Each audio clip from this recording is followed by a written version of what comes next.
At last, my love has come along. My lonely days are over,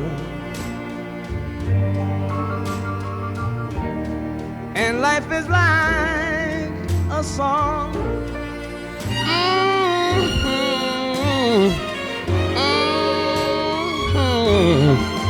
At last. I will keep this short and save the really sappy stuff for Andrew tomorrow. But I want to tell a quick story about the moment I knew I was in love with Andrew. He hadn't even asked me to be his girlfriend yet. But he had asked me to accompany him on a 16-hour drive from Charlotte to Houston, so I knew he at least enjoyed being around me. We stopped in New Orleans along the way.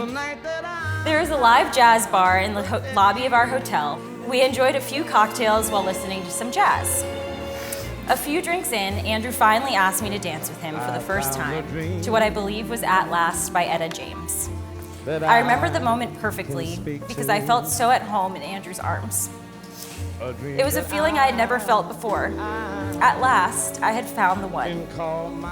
Nearly 4 years later, on the eve of our wedding night, I can tell you that feeling has never gone away. Andrew, I love you more than I could ever express in words, and I can't wait for our life together. A thrill that I never known. And you smile, you smile, you smile, you smile. I said then the spell of us cast.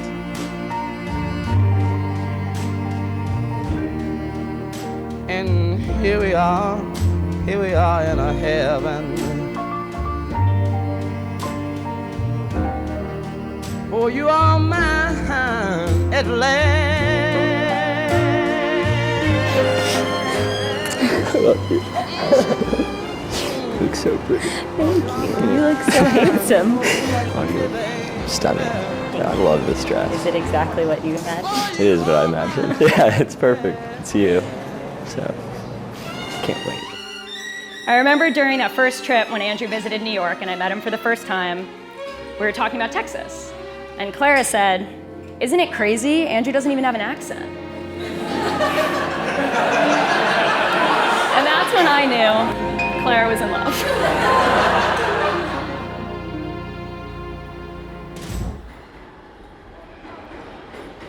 And I'll start by saying that growing up, I never thought I would marry a girl from New York City.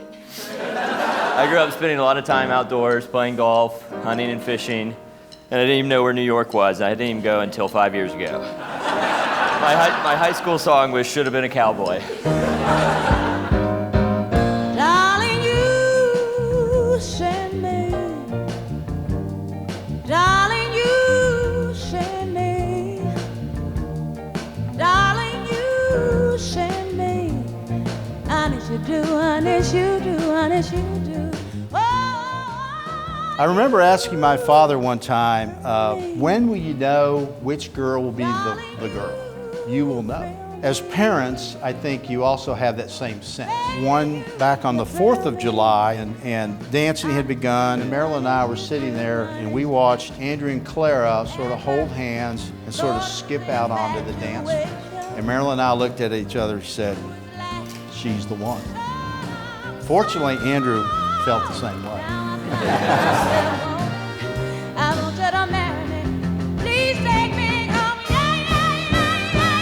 Yeah, you send me. Darling, you send me. Darling, you send me. Honest you do, honest you did. You know you do now. And so out of college, Clara and I both worked at Wells Fargo. Clara actually got the job I was interviewing for. You know, one night she was there and she invited me out a random Tuesday night. So we grabbed some friends and we met up with them at this country bar. And as luck would have it, they had a mechanical bull. And you know, growing up in Texas, I was pretty good at that. And I'm pretty sure that's what caught Clara's eye that night. But anyways, later that night, Clara and I were dancing together. What I thought was just as friends, but she leaned in and she kissed me on the cheek. And it was that moment, that little moment, that changed our lives forever. And so obviously I kissed her back. We went from being just friends to now standing here 4 years later on the eve of our marriage. And I think how excited I am to officially start our life together. I couldn't imagine my life without you. I love you more than anything, and I will love you forever. So please raise a glass to Clara.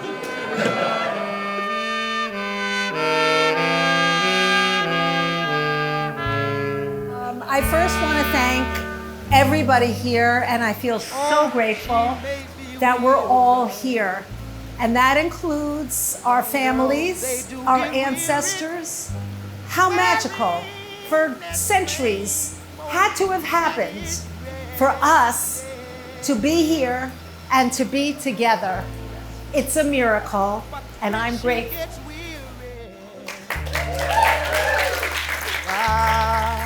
A little tenderness, yeah, yeah. Oh, man, that.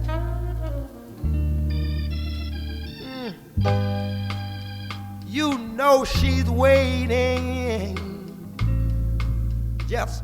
That little girl we raised only yesterday is now getting married and embarking on her own life journey with Andrew. I still remember the little girl who was barely 1 year old taking her first few walking steps and yelling at us to let her do it by herself without our help. She was bursting with excitement for her newly found independence. That moment, even at an early age, captured Clara's deep desire to be independent and to embrace life's many adventures. This is the same Clara who at the age of 10 somehow found the listing for the house that our parents still live in today. Not my dad, who's been working in real estate for over 30 years, but Clara. She's always been legit from the moment she popped out of the womb, fearlessly courageous, brave, and willing to defend herself and those she loves at all costs. Clara, I know with the utmost confidence that you are marrying a man who will pursue excellence in your marriage and who, when life inevitably gets tough, will stay the course and be your steadfast and loyal partner. I know this because he has never once faltered in being my brother. Andrew, I love you with all my heart. You're my best friend and you're my role model, and you're marrying an amazing woman, and I have no doubt that you will be an amazing husband. Drew, continue to be the glue guy for us and for Clara in your eventual family together. And I wish you two many, many, many years of success, fun, love, and happiness together. Cheers.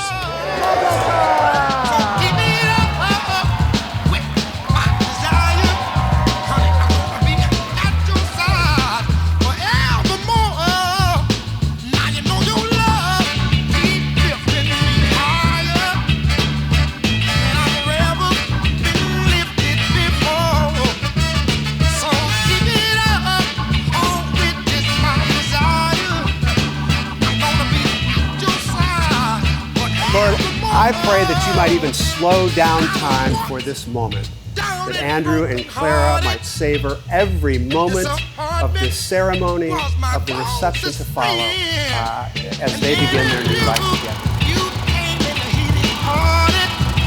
And you know he